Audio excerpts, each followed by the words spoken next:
Fitter class में आप सभी का स्वागत है। सीट मेटल के चैप्टर में आज का टॉपिक है हमारा मार्किंग औजार। सीट मेटल पे मार्किंग औजार, धातु चादर पे जिनसे मार्किंग की जाती है, आज उन औजारों के बारे में जानेंगे। तो धातु की सीट पर किसी भी प्रकार की संक्रिया करनी हो, ऑपरेशन करना हो, तो पहले ड्राइंग के अनुसार सीट पर निशान लगाने पड़ते हैं। जिन औजारों, उपकरणों और यंत्रों से मार्किंग की जाती है उन्हें हम मार्किंग टूल्स कहते हैं। तो इसके जो मुख्य मार्किंग टूल्स हैं वो हैं आपके number 1 compass, number 2 scratch oil, number 3 scriber और नंबर 4 पंच। तो वन बाय वन जानते हैं इनके बारे में।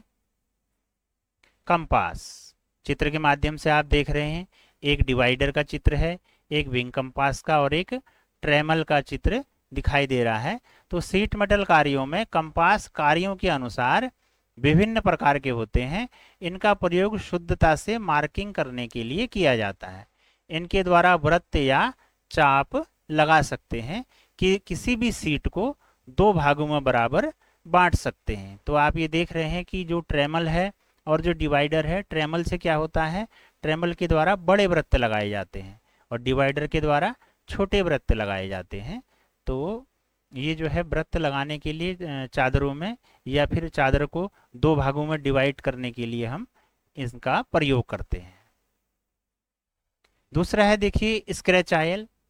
पिक्चर के माध्यम से आप समझ रहे होंगे स्क्रैच आयल। ये एक तरफ इस पे लकड़ी का हैंडल बना है और ये सैंक है और आगे इसका कठोर पॉइंट है, जो धारदार पॉइंट है, कठोर किया हुआ है। तो ये सीट पर जो है लाइन खींचने के कार्य में इसका प्रयोग किया जाता है। धातु चादर पे जो लाइन खींचनी होती है वहां पर इसका प्रयोग किया जाता है और इसके द्वारा गहरी लाइनें खींची जा सकती हैं। तीसरा है स्क्राइबर।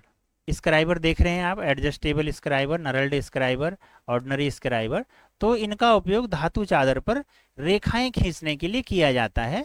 ये 3 से 5 मिलीमीटर मोटे जो है स्टील की तार के बनाए जाते हैं और इनके बीच में ये नर्लिंग की होती है। आप देख रहे हैं ये बीच में जो दानेदार जो उभरा हुआ है, इसी को नर्लिंग कहते हैं।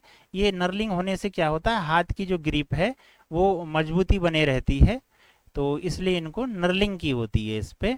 इस क्या कहते हैं, और इनके दोनों सिरे जो है, ये दोनों सिरे नुकीले और हार्ड एवं टेम्पर्ड किए हुए होते हैं। इसका एक सिरा 90 अंश के कोण पर मुड़ा होता है।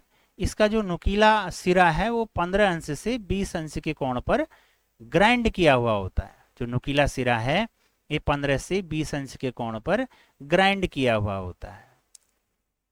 चौथा है पंच। पंच एक मार्किंग औजार है। इससे मार्किंग की हुई लाइनों को पक्का किया जाता है। ये हाई कार्बन स्टील के बने होते हैं पंच।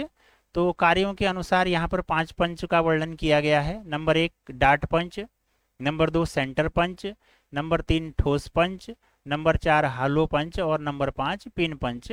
हालांकि पंच के बारे में आप पंच वाले चैप्टर में पढ़ चुके हैं। चूंकि ये सीट मेटल का चैप्टर चल रहा है तो यहाँ पर हम इनको अलग से पढ़ेंगे। इसी बहाने आप लोगों का रिवीजन भी हो जाएगा। तो जानते हैं डाट पंच के बारे में। डाट पंच चित्र के माध्यम से आप देख रहे हैं, ये डाट पंच है। इसकी बॉडी, जो बॉडी होती है, या तो षटभुजाकार होती है या फिर बेलनाकार होगी, तो फिर उसमें नर्लिंग की हुई होती है। इसकी जो बॉडी है देखिए बेलनाकार है और इस पे नर्लिंग की हुई है। नर्लिंग मतलब इसमें जो है ये जो दाने दाने उभरे हुए हैं इसी को नर्लिंग कहते हैं। तो ये नर्लिंग की होती है। और जो डाट पंच का एंगल होता है, जो इसका जो पॉइंट का कोण होता है, वो 60 अंश का रखा जाता है। एंगल कम होने से जो बिंदु बनते हैं वो गहरे तथा कम व्यास के बनते हैं। इनका उपयोग जो है स्थायी मार्किंग के लिए या विटनेस मार्क लगाने के लिए किया जाता है। दूसरा पंच है हमारा सेंटर पंच। चित्र के माध्यम से आप देख रहे हैं सेंटर पंच। यह पंच डाट पंच से साइज में थोड़ा सा बड़ा होता है। इसके पॉइंट का जो कोण होता है वो 90 अंश का रखा जाता है। इससे ड्रिल पॉइंट आसानी से लगाए जाते हैं। जो किसी भी क्या कहते हैं, गोल छिद्र का जो है अगर पॉइंट लगाना होता है तो वहां पर सेंटर पंच द्वारा ही हम उसका विटनेस मार्क लगाते हैं। और ये जो लंबाई में मिलते हैं ये 100 मिलीमीटर लंबाई में तथा 10 मिलीमीटर मोटाई में मार्केट में उपलब्ध होते हैं। इनका जो उपयोग है वो है सुराखों के जो सेंटर हैं, केंद्र हैं, उनको लोकेट करने के लिए किया जाता है। और जो केंद्र है सुराख का, उस पे इससे गहरा निशान, गहरा मार्क किया जाता है। तीसरा है ठोस पंच, जिसे सॉलिड पंच कहते हैं। जब सीट में रिवेटिंग करनी होती है तो उसके रिवेट के समान ही सुराख बनाने के लिए हम ठोस पंच का उपयोग करते हैं। तो ठोस पंच के उपयोग से क्या है, रिपीट ठोकने के लिए जो हमें होल की आवश्यकता है, तो ठोस पंच के द्वारा वो सीट को होल किया जाता है। तो जब सीट में छेद करना होता है तो सीट के नीचे एक हार्ड लकड़ी जो है रखनी होती है।